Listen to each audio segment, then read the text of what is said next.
Well, I'm joined right now by Sven, who has, they've secured the bye spot for, along with the Mortals, for playoffs. How confident do you feel now that you've been able to lock in top 2? Yeah, so it definitely feels great locking in top 2 because we get the bye, but I think all of the teams that are going into playoffs from NLCS looks really strong, so I think the bye is great, but usually I like the more experience you get it from the playoffs. It's pretty important, so I don't really care if we get the bye or not, but all the teams looks pretty strong, so yeah, I'm excited. Now, do you think they all look really strong, or do they all look really weak? Because I definitely know they're all close to each other, but I've seen some interesting moments where teams just like suddenly lose a lead against one of the very bottom teams or something. So realistically, do you think all the NA teams look really strong right now, or are people like still figuring their shit out with all these patches? Yeah, I mean, it's always hard to say because you don't really play against other regions like every week, right? So I think the NALCS is looking pretty strong, so that's just my opinion. Like Dignitas, we have a lot of trouble against them. We're 0-2 against them in the season, right? So I'm excited going up against them in playoffs if we meet them because they're just looking so strong. And same with Immortals. Yeah, I mean, Immortals does look very strong indeed.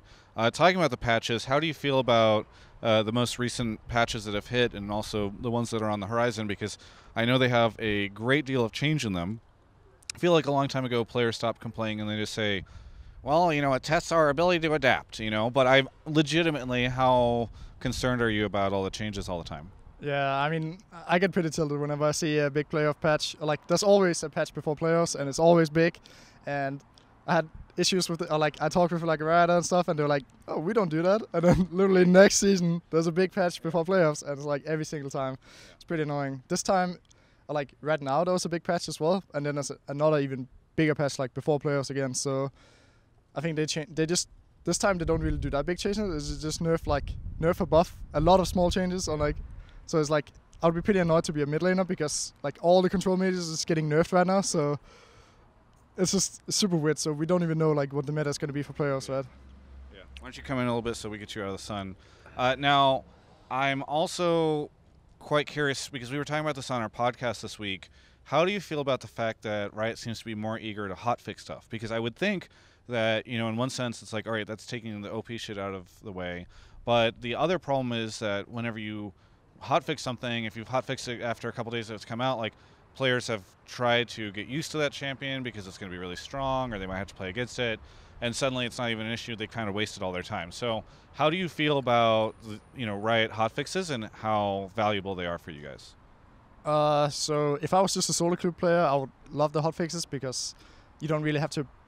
It's not as important, but for pre-made or like for LCS, it's kind of annoying if it happens, but I mean, I didn't have issues with it yet, so I can't really say. But yeah, I could imagine that how annoying it is if you spend like 2 days of scrims on one champion because it's OP, and then they just nerf it for the LCS week still, so you wasted like all this time on this champion. So yeah, I mean, I didn't encounter it yet, so can't really say. Anybody on your team encounter it, you think?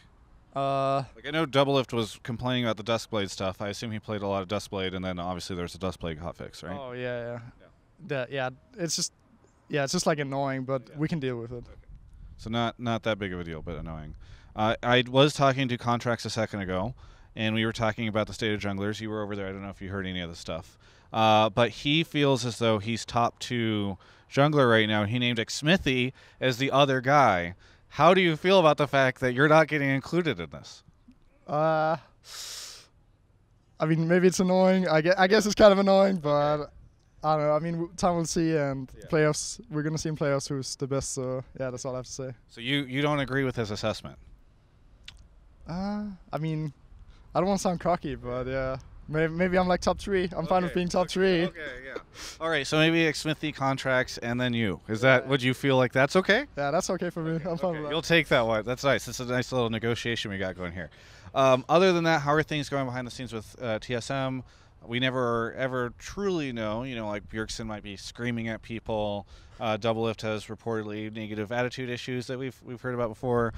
Do you feel abused? Anything? You know, how are things going at TSM? No, I think it's all going pretty good. Yeah. Like we didn't do that well at one point in LCS, so we took like just no time off currently. So it's going to be good after the last week of LCS because we actually have like 2 days off, which we didn't have. Yeah. We didn't have a day off the last month or something. So yeah, that's going to be great to like just relax a bit. And yeah, we just took a lot of time to like secure our top 2. Yeah.